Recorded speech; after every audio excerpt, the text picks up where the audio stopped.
আমরা সবাই জানি কিছু পাপ আছে যার কোনো ক্ষমা হয় না। Yes, we have a plan. আমার অতি আদরের সোনামণিদের জন্য বলবো, তাদের উদ্দেশ্যে বলবো, এই তোমরা কেমন আছো? লেখাপড়া করছো তো? লেখাপড়া করতেই হবে। নকল, প্রশ্নফাঁস, জালিয়াতি কোনো কিছুই আর চলবে না। আমি অত্যন্ত গর্বের সাথে স্মরণ করতে চাই, আমার জীবনে সুযোগ হয়েছিল শহীদ প্রেসিডেন্ট রাষ্ট্রপতি জিয়াউর রহমানের সময় তার সান্নিধ্যে ছাত্র রাজনীতি করার, শেখার সৌভাগ্য হয়েছিল। বেগম খালেদা জিয়ার গাইডলাইন নিয়ে ওনার সময়ে এই শিক্ষা মন্ত্রণালয়ের প্রতিমন্ত্রী কাজ করার আমি আজ কৃতজ্ঞ ও সৌভাগ্যবান। শহীদ রাষ্ট্রপতি জিয়াউর রহমান ও দেশনেত্রী বেগম খালেদা জিয়ার রক্তের উত্তরসূরি তারেক রহমানের নেতৃত্বে বাংলাদেশে এই ঐতিহাসিক পথ চলার অংশ হতে পেরে।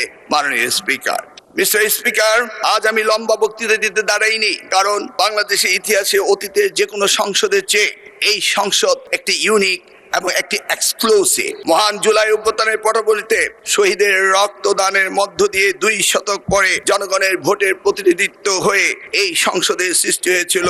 It is a very highly priced parliament in the country. যে কারণে লম্বা বক্তৃতা নয়, এই অল্প সময়ের ভিতরে বক্তৃতা আমি দিচ্ছি, তার কারণ আমরা দেখেছি আমেরিকার প্রেসিডেন্ট আব্রাহাম লিঙ্কন তার জীবনের সবচেয়ে সংক্ষিপ্ত বক্তৃতায় একটি এমন উক্তি করেছিলেন যা যুগ যুগ ধরে মানুষের মনে রয়েছে, the government of the people, by the people, for the people. মাননীয় স্পিকার, এই মহান সংসদে আমি দাঁড়িয়ে আজকে আমার শিক্ষা ব্যবস্থার উপরে দুটি কথা বলতে চাই। আমি দেখেছি শহীদ রাষ্ট্রপতি জিয়াউর রহমান মাত্র 16 দিনের জন্য তিনি শিক্ষামন্ত্রীর দায়িত্ব নিয়েছিলেন এবং তিনি এই শিক্ষার ব্যাপক পরিবর্তন এনেছিলেন। তারই পরে 1991 সালে দেশমাতা বেগম খালেদা যখন প্রধানমন্ত্রী হয়েছিলেন, সেই সময়ে তিনি ব্যাপক পরিবর্তন করেছিলেন। নারী শিক্ষার বিপ্লব এনেছিলেন, শিক্ষকদের জন্য অবসর ভাতা এবং কল্যাণ ট্রাস্ট হতে শুরু করে সকল সুযোগের ব্যবস্থা করে দিয়েছিলেন। মাননীয় স্পিকার, আজকের এই প্রেক্ষাপটে আজকে আমাদের প্রধানমন্ত্রী তিনি নতুন ঘোষণা দিয়েছেন, 1 teacher 1 tab, free wifi,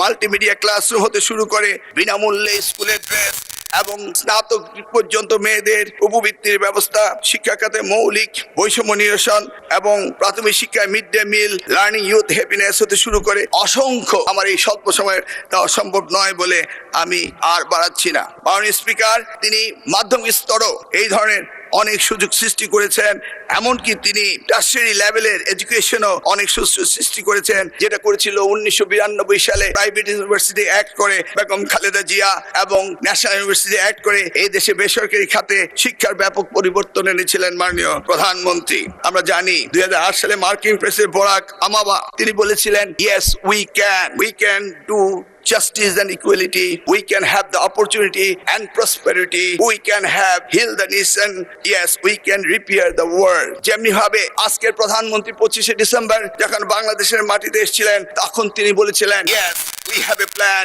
yes we have a plan। আমরা কিভাবে অর্থনৈতিক দুর্দশা থেকে কাটিয়ে উঠতে পারি, নতুন কর্মসংস্থান তৈরি করতে পারি এবং মানুষের জীবন কিভাবে উন্নত করতে পারি, সেই কথাগুলি তিনি বলেছিলেন yes we have a plan। আমরা আমাদের ভাঙা বিশ্বাসকে আবারও জোড়া লাগাতে পারি, মানুষের আস্থা ফিরিয়ে আনতে পারি। তিনি বলেছিলেন, yes we have a plan। আমরা এই জাতিকে সুস্থ করতে পারি, ঘৃণা ও বিভাজনের রাজনীতি থেকে ঐক্য এবং ফিরিয়ে আনতে পারি। yes we have a plan।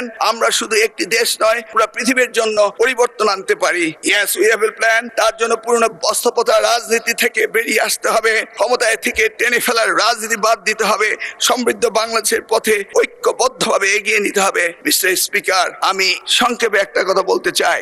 আজকের দিনে কিছু কিছু পাপের কথা উঠলেই কোথাও কোথাও বিশেষ প্রতিক্রিয়া দেখা দেয়। আমরা দেখেছি কারো কারো শরীরে জ্বালা ধরে, কিন্তু কেউ কেউ শুনতে না চাইলেও আমরা কি পাপের কথা ভুলে যাব? চাইলে কি সব ভুলে যায়? আমরা সবাই জানি কিছু পাপ আছে যার কোনো ক্ষমা হয় না, যদিও না ক্ষতিগ্রস্তরা সেই ক্ষমা না করে দেন, যেটা আমাদের পবিত্র কোরআন শরীফে রয়েছে। আমরা বাস্তবতায় অনেক সময় অনেক কিছু মেনে নেই, উপেক্ষা করি, হজম করি এবং কম্প্রোমাইজ করি, কিন্তু তাই বলে পাপ কি কখনো মুছে যায়? উত্তর একটাই, পাপ কখনো মুছে যায় না। সত্যটা হলো এই জাতির ইতিহাসে সবচেয়ে বড় পাপের ঘটনাটি ঘটেছিল 1971 সালে। 54 বছর পরও জাতি তা ভুলে যায়নি। তার প্রমাণ 2026 সালের 12 ফেব্রুয়ারি আজকের এই মহান সংসদে আমরা এসেছি।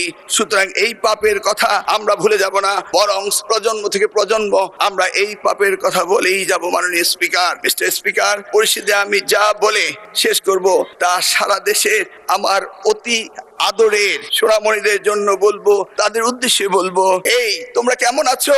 লেখাপড়া করছো তো? লেখাপড়া করতেই হবে, নকল প্রশ্নপত্র জালিয়াতি কোনো কিছুই আর চলবে না। মিস্টার স্পিকার, আপনাকে ধন্যবাদ, আমি সময়ের মধ্যে শেষ করতে পেরেছি। আল্লাহ হাফেজ।